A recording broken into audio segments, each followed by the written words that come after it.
48 दर्जे सेंटीग्रेड गर्मी में बगैर पेशगी इतला के वापटा डिंगा ने 7.5 घंटे बिजली बंद रखी। शहर में क्यामत का समा।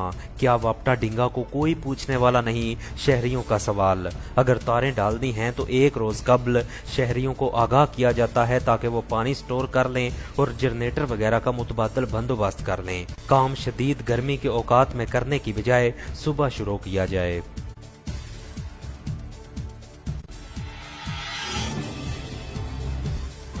डिंगा लाला मूसा कारपेट रोड की तामीर के लिए 52 करोड़ रुपए मुख्तस। डिंगा में ट्रामा सेंटर के क्याम के लिए 17 करोड़ रुपए, जबकि डिंगा में रेस्क्यू 1122 की बिल्डिंग बनाने के लिए 2.5 करोड़ रुपए मंजूर। चौधरी मोनस लाई के मंसूबा से डिंगा मुंगवाल रोड की मुरम्मत के लिए 4 करोड़ की लागत से काम शुरू। डिंगा खारियां कारपेट रोड अगले मरहला में शामिल होगा।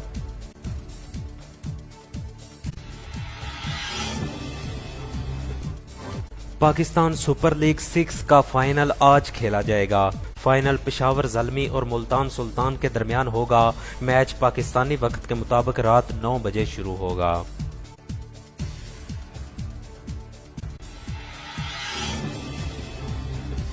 अंजुमन सदाए मदीना डिंगा के ज़ेरे एहतमाम दरसे कुरान और हदीस की तैयारियां मुकम्मल। आज बाद नमाज मगरब शुरू होगा।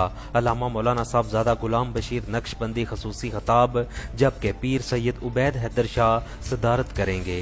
दरसे कुरान का एहतमाम जामे मस्जिद गुलजार मदीना मेलाद चौक डिंगा में होगा। रजब अली चिश्ती निगरानी करेंगे।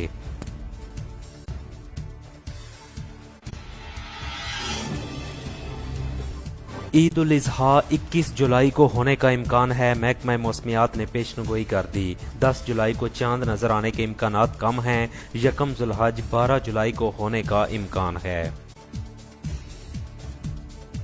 ईमान एक्सप्रेस ट्रेवल्स एंड टूर उम्रा सर्विसेज फराहम करने वाला बाइतमाद इदारा। मोल्लम की रहनुमाई में ग्रुप के साथ उम्रा कीजिए। चीफ एग्जेक्टिव बिशारत अली ताहिर।